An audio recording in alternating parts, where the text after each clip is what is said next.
with me. He's got a girl that doesn't love him.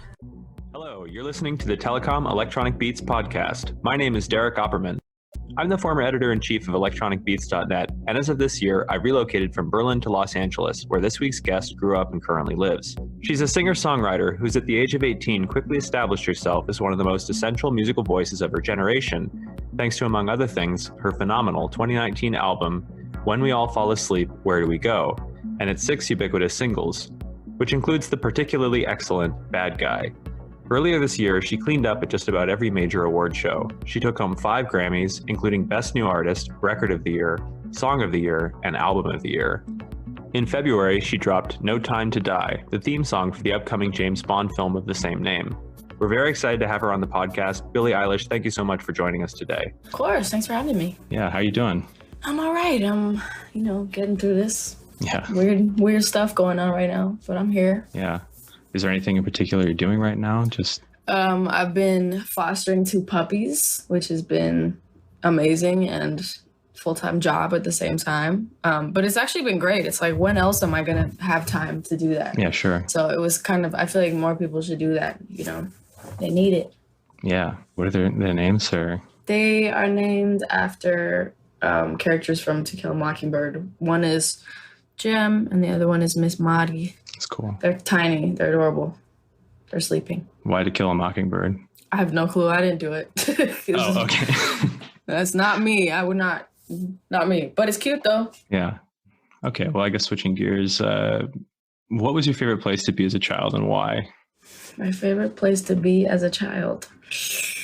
Sheesh. I loved being everywhere as a kid, except the dentist and away from my parents, pretty much. My tree house in my backyard, or I'm trying to think. I used to love going. We did so many fun things when I was a kid. It's just impossible to pinpoint anything. Everything was fun. We did so much stuff. I used to love Sky High. Sky High was fire. You been to Sky High? No, what's that? It's like a trampoline farm. Trampolines all over the floors, on the walls. That place is fire. Oh, like one of those big ball pits, all the big foam material. They also have those. Yeah. It's wild. Seems fun. Yeah, it's fun. I guess kind of on that, is there anywhere you go for inspiration? Anything maybe in the LA area or something like that, something that inspires you? I don't know if it necessarily inspires me, but there is a place that I like to go and just sit and look at the city alone, which I don't really know what it does for me, but it makes me feel very calm and it makes me feel very present, I think. So anytime it's raining or cloudy, or, we went there for 4th of July to watch the fireworks or whatever. It's just this one hill that I drive up to and I just sit on the top and there's nobody there. That place makes my thoughts calm down, I would say, probably. But yeah, I would say that one. That's a good one. How do you feel about LA these days? I love LA. It's funny. I grew up hating LA because I thought it was too hot and I always liked to be in rain, or I wanted to be in snow. When I was younger, I wanted to be in fields and forests and be with animals and stuff, which I still like the idea of, but the older I get and the more I go on tour and I'm not here, it makes me so much more grateful that I live in LA, because this place is it. First of all, it has everything, not just that it's nice. It's everything that I want in my life, that I need in my life is all here.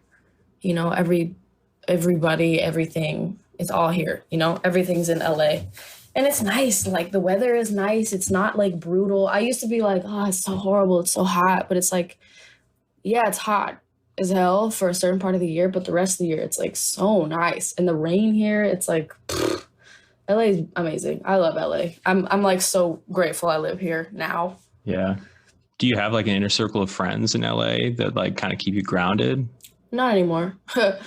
I have 2 really close friends, and then a lot of kind of close friends, you know what I mean? It's 2 friends that are my best friends, and then 400 that are just friends that I'm friends with, but wouldn't necessarily you know what I mean? Every time I see them, I'm oh, that's such a good friend of mine. I got a lot of friends, but 2 real ones, I would say. Mm-hmm. That's Sort of like the divide between acquaintances and friends. Yeah, I would say. Or like friends and people that I would call my family as friends. Yeah. But no, I don't know. I do envy people that have like friend groups that are famous, but I don't have one. Yeah. How do you stay connected with the people that, your two friends you just said, or your acquaintances? I mean, it's hard because the thing is, like, my life is so busy, obviously, but at the same time, their lives are busy too because they're doing their own shit. It's like, for a while I was like, oh my God, I can never see them because my life is too busy and they can never, I never have time to do it. And then after a while I was like, you know what? They have just as busy of a schedule. It's not all about me. It's like they're doing their own thing and it's not, I don't know. So it's hard. Like, they have jobs and school and, trips and stuff, and they're not always available, which is like, it's tough to have somebody that has a really, really hard schedule, somebody else that has a hard schedule, and trying to figure out time between those two. It's really like impossible, but eventually we find time. The weird thing is, like, normally when I'm home is the only time I get to see them. And now I'm stuck home finally and I can't see them, which is super weird, but that's weird for everyone right now. I know. So